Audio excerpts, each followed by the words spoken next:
ഏ എന്തു പറ്റി സൂത്ര? ഒരു ആന എന്നെ തുറിച്ചു നോക്കി. അത് ആനയ്ക്ക് ദേഷ്യം വന്നിട്ടാ. അച്ഛൻ പറഞ്ഞിട്ടുണ്ട്, ദേഷ്യം വന്ന ആനയെ കണ്ടാൽ ഓടണമെന്നും അച്ഛൻ പറഞ്ഞിട്ടുണ്ട്.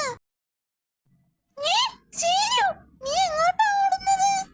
ഒരു ദിവസം ചെയ്യാൻ പറ്റാത്ത കാര്യം പിറ്റേ ദിവസം ചെയ്യണമെന്ന് അച്ഛൻ പറഞ്ഞിട്ടുണ്ട്. ഇന്നലെ എന്നെ ഒരു ആന തുറിച്ചു നോക്കി. ഇന്നലെ ഓടാൻ പറ്റിയില്ല, അതുകൊണ്ടാ ഇന്ന് ഓടുന്നത്. എയർ കൊണ്ടില്ല. ദിം അതും കൊണ്ടില്ല.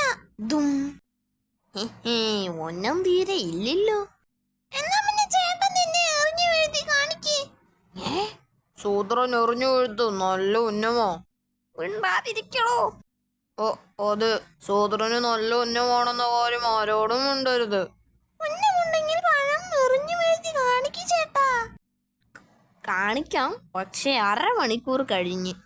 കയ്യിൽ മരുന്ന് പുരട്ടിയിരിക്കുകയാ. അരമണിക്കൂർ നേരത്തേക്ക് കൈ അനക്കരുത്. മരുന്നോ? എന്തിന്? അതൊക്കെ ഉണ്ട്, താൻ അറിയാഞ്ഞിട്ടോ.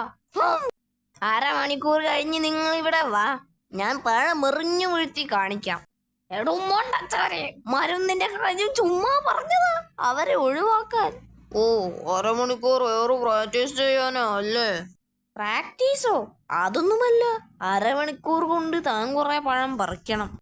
എന്നിട്ട് ഒരു പാത്രത്തിലാക്കി ഇതേ മരത്തിൽ ഇലകൾക്കിടയിൽ ഒളിച്ചിരിക്കണം. അവന്മാർ വന്നാൽ ഞാൻ കല്ലെറിയുന്നതായി കാണിക്കും. അപ്പോൾ താൻ ഓരോ പഴമെടുത്ത് താഴേക്കിടണം. Good idea. അവന്മാര് വരുന്നുണ്ട്. സൂത്രോ, പാത്രം നിറഞ്ഞു. ഞാൻ കല്ലെറിയുമ്പോൾ പഴം വീഴുന്നത് കാണിക്കാം. ടക്ക്. അയ്യോ, വേറു പാത്രത്തിലോ കൊണ്ടത്. ദിം. ഒരുത്തനുമില്ല ഉത്തരവാദിത്വം. പോത്തിനെ പിടിക്കാൻ ഒരു കുഴിയുണ്ടാക്കി തരാൻ ആ തുരപ്പനോട് പറഞ്ഞിട്ട് ആഴ്ച ഒന്നായി. ഇപ്പൊ ശരിയാക്കി തരാമെന്ന് പറഞ്ഞു പോയവന്റെ അഡ്രസ് ഇല്ല. തുരപ്പം പണി തീർത്തിട്ടുണ്ടാവും സൂത്രോ. തീർത്തെങ്കിൽ നമ്മൾ അറിയണ്ടേ? കോഴി എവിടെയാണെന്ന് വെച്ചാ നമ്മൾ ചെന്ന് നോക്കുന്നത്. ഒരുത്തന്നെ കാല് പിടിക്കണ്ട. നമ്മുടെ തീറ്റ നമ്മൾ തന്നെ കണ്ടെത്തണം. തനിക്ക് പിടികിട്ടിയില്ല അല്ലേ? വള്ളിയുടെ മറ്റേ അറ്റം താൻ പിടി. ഇനി പൊക്കിക്കോ. താഴെ മുയലുകൾ വരുമ്പോ താൻ വള്ളി വിടണം. ബാക്കി ഞാൻ ഏറ്റു. പക്ഷെ താൻ ഇങ്ങനെ നിന്നാൽ ശരിയാവില്ല, ഒളിക്കണം. ആ ചെടിയുടെ പിന്നിൽ പോയി ഇരിക്കി. ഇവിടെ മതിയോ? സൂത്രോ, കുഴി.